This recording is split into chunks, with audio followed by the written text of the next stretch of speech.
Welcome to Inside College Football. Our show is called Well Positioned, alongside the legendary Texas linebacker Brian Jones, three-time SEC Coach of the Year Houston Nutt, and the all-time leading passer in SEC history out of Georgia. It's Aaron Murray. I'm Brent Stover. Guys, season kicks off this Saturday. Football is back. Coach, what's the number one thing on your mind? I'm excited. I can't wait. There's so many storylines, quarterbacks. Who's the quarterback? I've never seen so many battles going into the two-a-days during August. Who's going to be the starting quarterback? I'm looking forward to that. Can't wait. I love all these polls out right now, top 25 polls, who's going to be the best in the SEC, ACC, Big 10, Big 12. None of that matters, and I don't think any of these coaches care about it. None of the players care about it. They care about getting on the field, playing some football. So I'm just excited to see it, turn on my television, be able to watch football games all day. Well, you have a lot of things that are happening off the field, but on the field, I look forward to seeing some new faces emerge, some new players that come to the forefront and help their teams get to a higher ground or attain that conference title and ultimately a national title. So who are some of those new names we're going to have to learn? Well, as the season kicks off, it's not really a new name in terms of the team. The team at the top, pretty clear. Alabama won the national title back in January, and now they set their sights on a repeat. They're the favorite to win it all again. How good is this Bama team, guys? Coach, Well, they've always been very, very good the last few years because of Nick Saban. The way he recruits, all he does is reload. He's reloading again. You think on that defensive side, wait a minute, now we lost about 9 starters. We got problems. No, he doesn't. When you look real close, a lot of these guys have played and played a significant role. I'm excited to see this offense this year. In my opinion, you have a quarterback in Tua who can throw the football. You got a lot of young receivers, very talented receivers. Obviously, Alabama's always going to have great running backs, great offensive line.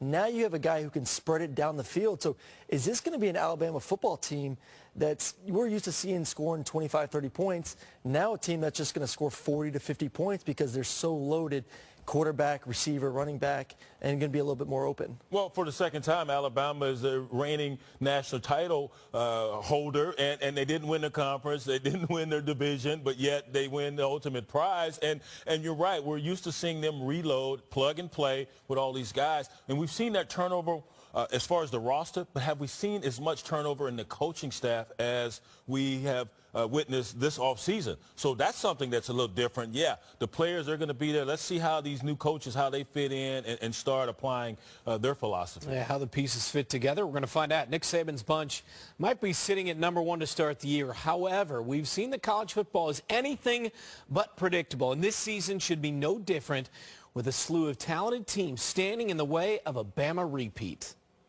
The college football season is fast approaching, with plenty of teams well positioned for a chance to knock off the tide from college football's mountaintop. The team with the best chance to dethrone Nick Saban's bunch would be Clemson. The Tigers, who defeated Bama in the title game 2 years ago, boast perhaps the most talented defensive line in the nation. The other side of the ball isn't as certain, with the quarterback position unsettled between senior Kelly Bryant and stud freshman Trevor Lawrence. Over at Georgia, Jake Fromm returns after a stellar freshman season, but the backfield behind him will have a much different look. The Bulldogs lost a pair of 1,000-yard rushers, but hand the keys to DeAndre Swift, who could be the next big-time Bulldog back.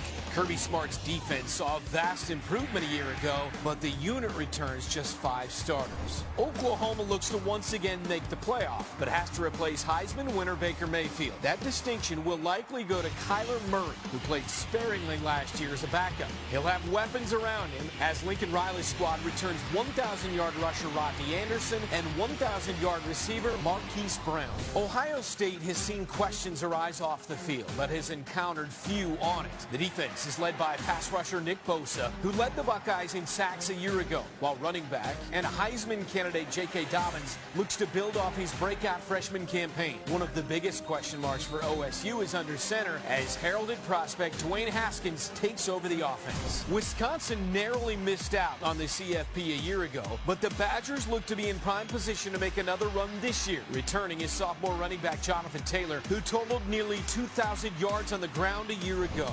And the Pac-12's best chance at a playoff run appears to be Washington, who welcome back 3-year starter Jake Browning under center. But after losing top receiver Dante Pettis, the Huskies could turn to the ground more often as 3-time 1,000-yard rusher Myles Gaskin returns. Here's the AP Top 10 released on Monday. Of course, Bama number 1, Clemson, Georgia, Wisconsin, Ohio State rounding out the top 5. Guys, which team in the top 10 is well positioned to take down the Tide, Aaron? I got to go with the Bulldogs, and that's not just because I went to Georgia. This team right now, what Kirby's done, recruiting and building this roster, the depth, the competition you're seeing, and obviously they're going to play Alabama most likely. I'm anticipating Georgia win the East, Alabama win the West. They'll see each other in Atlanta. And I just think this team, like I said, the offensive line, the defense, the skill position, what he's been able to do. And I think the confidence, I think these guys feel like we can compete with Alabama, which is sometimes the hardest thing to do in your mind to feel like you can do that. Yeah. Clemson. I'd say this defensive front, they're too tough. And we're talking about guys who could have gone to the NFL last year. Let me give you some names, guys, to make sure you know. You probably know them. Dexter Lawrence. Austin Bryant. Give me another one. Cleveland Farrell. One more. Preach. Okay, one more. Christian Wilkins. Make it plain. That's all you got to say, because that helps that young quarterback right there, Kelly Bryant. That helps him tremendously, because you got a defense that's going to get you the ball. And how about that familiarity? They've played them 3 times. They're 1 and 2 versus them, of course, in the playoffs. So, yeah. But I like Auburn, another team that has gone toe-to-toe with Alabama and defeated them last year. And the reason I thought they could defeat them was because of Jarrett Stidham, and I don't see him regressing. But you look at this defensive line coming back. Usually when we're talking about the state of Alabama, it's Alabama's defensive line. This year it is Auburn's. And these guys, they made a name for themselves a season ago. Give credit to Kevin Steele, defensive coordinator. They've gotten better each and every year he's been there at the helm. His 3rd year now, taking over that defense. They will be even more dominant this season. BJ, each of the last 3 years of the playoff, there's been a team outside the top 10 to make the college football playoff. Who's that dark horse team this year that we aren't really looking at that could sneak in? What do you think? I like Michigan State. I like a couple of teams outside, but I'm going to go with Michigan State just outside the top 10 right there. And Brian Lewerke, you look at this defense. These were some youngsters. Now, they shocked us 2016 going 3-9, and then they shocked us in a good way last year going 10-3. And they got all his playmakers coming back. Felton Davis III. You got Cody White at the wide receiver position. L.J. Scott's got to hang on to the rock. 5 fumbles a year ago at the running back position, but they got some youngsters on that O-line, but the pups eventually grow into K9, so I like Michigan State. I'm going to go stay in the same state. I'm going to go Michigan. You look at their defense, number 2 in rush, stopping the run. Outstanding job. They're all back. They're very physical. They're tough. What they've been missing is the offense. Will they step up? Well, they got a guy named Shea Patterson who is eligible now, a dual threat. We've seen a little bit of him at Ole Miss. I think he could be the missing link, guys. I'm going to go with Michigan. Defense is filthy as well. How about you? I got to go with Michigan, too. I think the defense is just, it's stacked. They're confident. And I agree with you, Coach. They're just missing a quarterback, a playmaker, a dynamic guy that can go in there, win ball games with his arm, but also win ball games with his legs, too. And I think he just brings that swagger, that confidence, where the defense looks and say, hey, man, we got a playmaker on the offensive side of the football. Let's get him the ball back. Let's get it in his hands, because he's going to put points on the board for us. Some of these teams have key non-conference matchups early in the season. So, guys, what are some non-conference games in September that you can't wait to see that could have a big impact on the rankings come December? I want to go LSU, Miami, because we know Miami's they're on this momentum. Mark Richt's done such a good job with his football team, but I'm anxious to see LSU. A lot of talk. We always talk about who's the quarterback, who's the quarterback. Well, we know that they have athletes down there. They have good offense, good defense in the trenches. We need that quarterback. LSU Tigers alum, they're all saying, who's our quarterback? We all want to know. If they ever get that solved, it could be good. And no one's really talking about LSU. How about that? Under the radar. If they are talking about them, it's all negative. So that should be an interesting matchup. But how about right out of the gate, Auburn playing their 3rd straight. They're at Mercedes-Benz Stadium in Atlanta, and they're going up against UW. Washington, of course, Washington lost there a couple years ago versus Alabama in the college football playoff. And they return, and we just talked about Myles Gaskin and his prowess as running for over 3,000 every year he's been there at Washington, and so that should be a very good matchup early in the season. It's a great matchup at Auburn-Washington, and for my thoughts, there's been so much talk about the SEC schedule. SEC's weak. They've only played 8 games within their conference. They're not really playing out of conference games that are very difficult. And then the Pac-12 they got 9 conference games. It's a little harder. So this is really going to demonstrate to the SEC that, hey, we can handle a tougher conference. We can handle playing bigger schools. So I think it's going to be an exciting game. 2 great teams. I think Washington, obviously, well coached, plenty of playmakers, and then Auburn, ton of playmakers. You see right there, Jarrett Stidham, in my opinion, the best quarterback in the SEC. It's going to be a lot of fireworks. Two really, really good offenses. All right, upon our return, we take a look at the new coaches across the nation. Who's in the best position to succeed in year one, and who might be second-guessing themselves come the end of the season? Our guys weigh in when we return.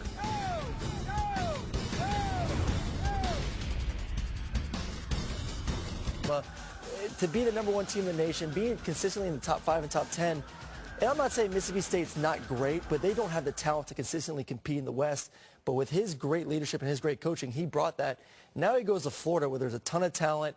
They just need to really figure out that quarterback position. And obviously he's been known as somewhat of a quarterback whisperer. So I think he'll get that program year one in the right direction, year 2, year 3. Look for them to really have a chance to win the East. No, they got to do it this year, man. I already picked them to win the East. They can't wait till year 2. He's got them in the playoff. But I'm going to piggyback what you said, everything you said. In Mississippi State, he had some 2-star, 1-stars, and no stars. And then look what he did with those no stars. He developed those players. He's leaving a great roster for Joe Moorhead to take over. But in Florida, they had a ton of guys hurt a season ago. I mean, 40 games missed by starters. So if he can get them healthy, and the word on the street was their strength and conditioning program was not up to snuff. So hopefully that resonated in the offseason. They can stay healthy. And he can coach quarterbacks. You mentioned Alex Smith at Utah. You look at the guys he had there at Florida, Leak and Tebow. Of course, Tebow wins the Heisman. Dak Prescott. And then he goes to Prescott and Nick Fitzgerald. They're fixed Felipe Franks, and you're working with some this year, not year 2 or year 3, okay? Hey, they're going to win this year. I think they'll be competitive with Georgia. To that point, the guy might be in that locker room right now, Felipe Franks. I'm not convinced he'd give up on him yet. No. I'm going to stay in Florida and go with Willie Taggart, Florida State. He's won everywhere he's been. He played for Jack Harbaugh. So he really has studied from one of the great ones. He's done a good job at Oregon. He's done a good job at UCF, everywhere he's been, and now Florida State, there's a lot of energy, a lot of passion there. You know there's athletes there. They got to get one of those quarterbacks right. You got about 3 working out, and that's what's tough is during this time in August, you got to pick one to get one ready. Yeah, USF, obviously. And they were patient with him because, remember, he had it took him a little while to get going, and then they really got it going. Everything not going to be peachy for all these new coaches this season. Houston, who's a first-year coach who might struggle this year? Well, I have a lot of respect for Josh Heupel. He's done an excellent job at Missouri. But when you follow Central Florida, and I got Willie Taggart mixed up with Central Florida. Right. I'm glad you corrected the quarterback. But, hey, here's the bottom line. Josh Heupel has done a good job with offense, good play caller. He can score points. But I think it's tough to follow. You got McKenzie Milton coming back. But I just think you lost your defense, BJ. Yeah. You lost 2 difference makers on that side, Griffin's being one of them. Yeah. And I can't remember the other one that was a different. It's hard to follow that up. Right. No, I would agree. And let's talk about a guy who hasn't been on the college sidelines for a long, long time, since 1989. That's Herm Edwards, taking over at Arizona State. Now, I think he would shock all of us. He comes out with a winning record this season, so we'll see what he's working with. But to not have been in the mix for as long as he hasn't been, it'd be interesting and very intriguing to watch him do some work this season. Do players rally around a guy like that? Because we know what Herm is like. Well, they know what he's like, and he's laid down the law, how he wants to run his program. So you have one choice, or actually 2. You can get with it or you can get out. How about you, Aaron? I think Jeremy Pruitt at Tennessee, I don't think he's inheriting a very good football team talent-wise. And then you just look at their schedule. They start the year West Virginia, have 2 cupcake games, and then they're Florida, at Georgia, at Auburn, Alabama, and then at South Carolina. So realistically, in my mind, this team could be 2-6 a little more than halfway through the season. And you start losing some ball games. People start questioning the new regime. It's going to be a tough first year. One, like I said, talent not there, and schedule is probably the hardest schedule in the SEC, especially that middle of the season. And you're not totally convinced he's cut out to be a head coach? No, and every new head coach has a lot to prove. It's a different ball game. Right. And we talk about with players, too. Being a guy or being the guy is 2 completely different things, coaches and players. All right, moved on to the hot seat. BJ, who's a coach that needs a good year or could be on the unemployment line come December? Let's see, 3-9 a season ago. You have players that are going to be suspended for selling team gear.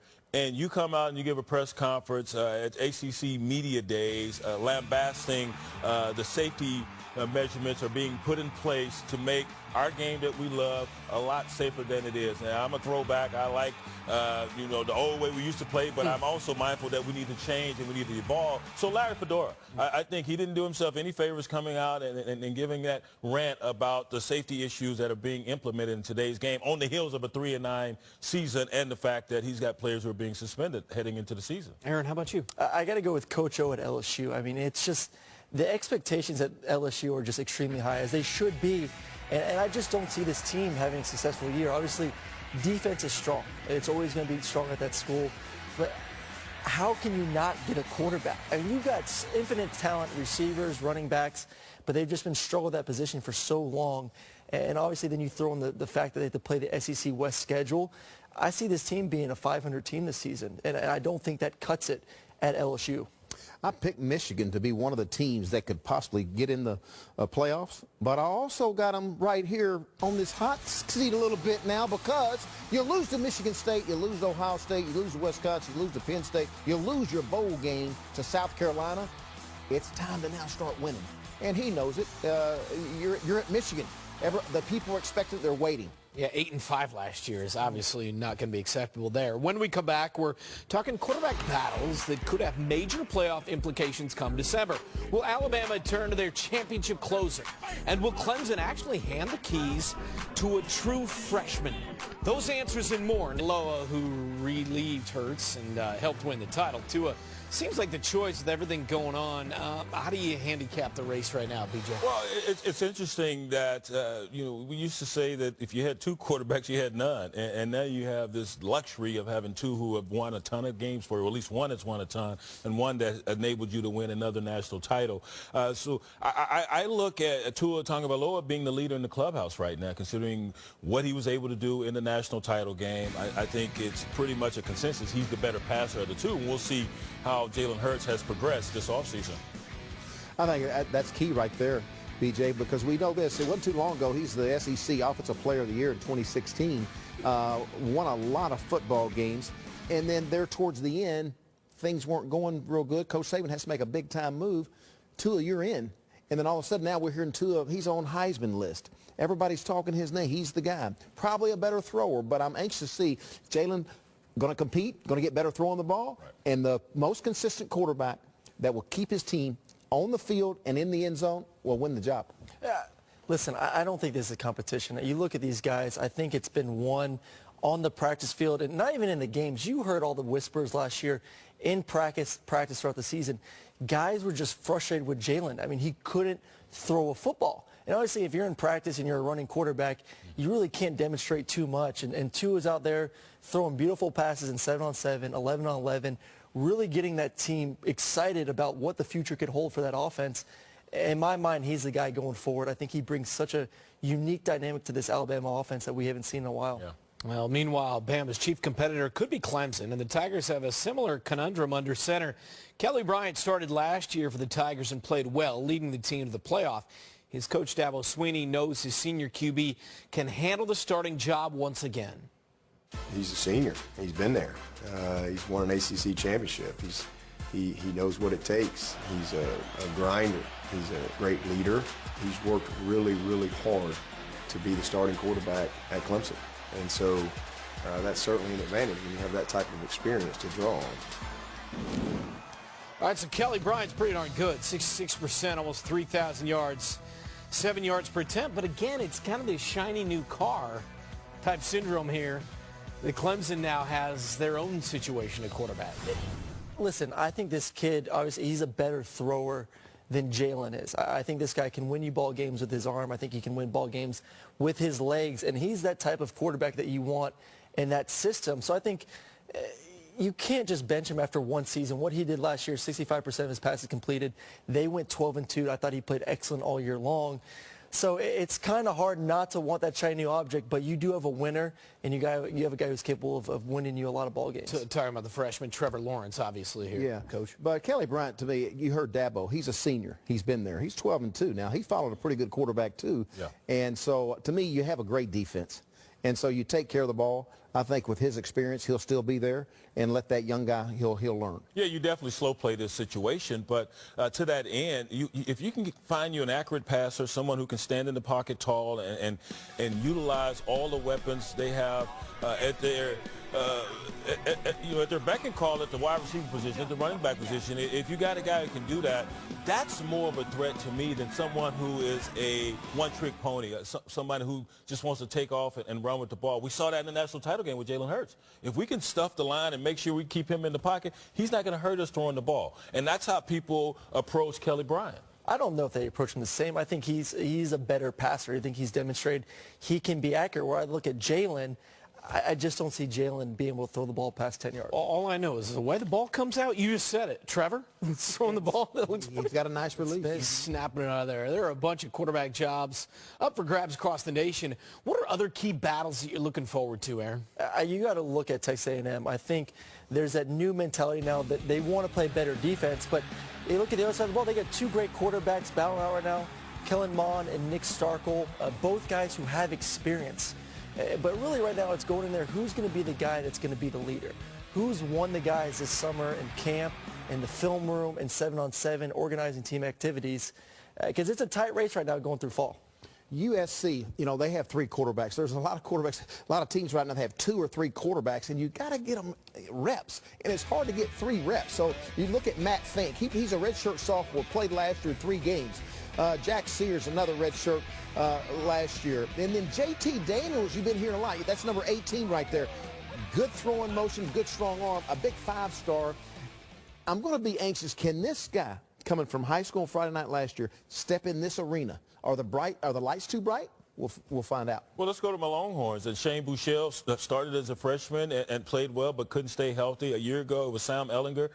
He played a ton as a freshman. He couldn't stay healthy. Both were injured a season ago, and that hurt this football team. But Ehlinger has been named the starter, or was named the starter Monday, and so we'll see if he can hang on to the reins of this offense. But at times he looked great, other times he didn't. There were some wins that were just, or losses, I should say, they were inexplicable as far as the decision making, and you can put some of that on the, on the medical staff as well, because he took some shots, and clearly he shouldn't have been out there on some plays. But I think this is going to be a better football team if they can find a running game. We've been talking about how that helps a young quarterback, and both of these guys are still relatively young. When we keep going back to the same thing over and over again, that Michigan, needs a quarterback. And Shea Patterson, they feel like kind of rolls in as the savior right now. They do. And when you watch him, look at Ole Miss highlights.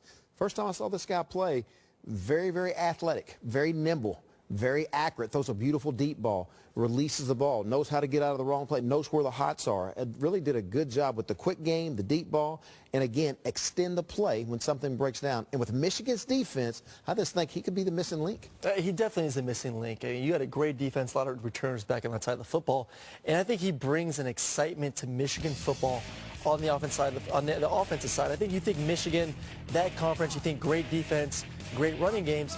All of a sudden, you got this guy who comes in, a little bit of swagger. He's mobile, he's accurate, he can make plays, and I think he's a great leader in that locker room too, and I think that's key.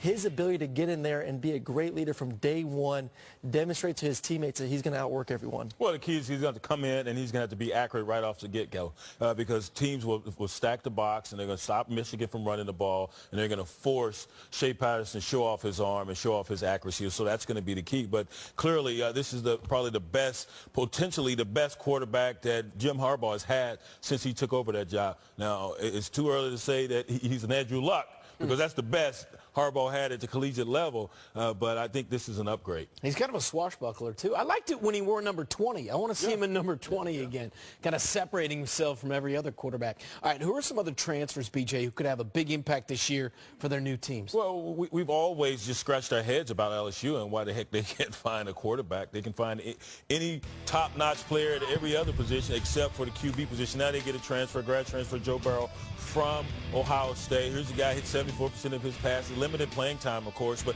they're going to change their offense, go to a more pro-style offense, and utilize his skills as a drop-back passer. You guys remember Jalen Hurd, Tennessee? Yeah.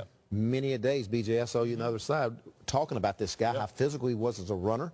He can catch the ball. I'm here they're using him at receiver as well, but he's a physical guy, guys, that's faster than you think at 240 pounds. He's a load. I think he can really help of the Baylor Bears. And he was obviously good in the passing game, even as a running back, 67 catches at Tennessee. How about you? I got to go Demetrius Robertson for University of Georgia. A kid transferred from Cal, his freshman year, 50 catches, 7 touchdowns, over 700 yards. And you add him to a receiving core that has Terry Godwin, Riley Ridley, Mecole Hardman, and then DeAndre Swift, a running back that can catch balls out of the backfield. Probably one of the most talented receiving core from top to bottom that Georgia's had in a long time. And you put together a great offensive line, great running backs, and a quarterback that can put everyone in the right position. That's a dangerous offense. I know we talk about Georgia's defense all the time. Next, heading into the college football season, now time to find out which players the guys think are well-positioned to have big seasons at their respective positions. We started off with you, Aaron, in a position you know all too well, and a guy we were just talking about. Yeah, I got to stick with Will Grier. I mean, a guy who's obviously the favorite this year to win the Heisman. 7 starters back on offense, so he has his weapons, big receivers on the outside. He's just a fun, dynamic guy, a guy that just oozes with confidence, with passion, with excitement. And when he's out there playing, he gives me goosebumps, man. The guy is just fun to watch. And you know that defense isn't very good at West Virginia. So they're going to have to throw the ball a lot. They're going to have to score a lot of points. 34 touchdowns last year. In only 10 games, he missed 2. Look for that to be closer to 40, in my opinion, if he plays the whole season. Kevin Sumlin had to be really happy when he got to Arizona and says, "Ooh, I got this quarterback named Khalil Tate." Khalil Tate is a happy. It's got to make him think about some of the plays that he ran with a guy by the name of Johnny Manziel because of his feet. You see him right here. He can be like a running back at times. This guy does a great job with read option. He's getting better with the passing game. Watch out. Yeah, I agree with you. He's exceptional. Both of these guys are exceptional. Will Grier included in that number. But for my money, Trace McSorley. Now, he's going to have to make some adjustments, but he's a veteran now. He's losing Joe Moorhead, and that offense really took off, and so did the quarterback play under Joe Moorhead. But Trace McSorley, 28 straight games with at least 1 touchdown pass. He's a guy who's efficient, takes care of the rock. He's smart, and he's athletic. I love the way he moves around the pocket. He can showcase his athleticism at times to get out of harm's way. So all 3 are excellent signal callers. How about a running back? Lots of big-time talent around the country. Houston, who do you like?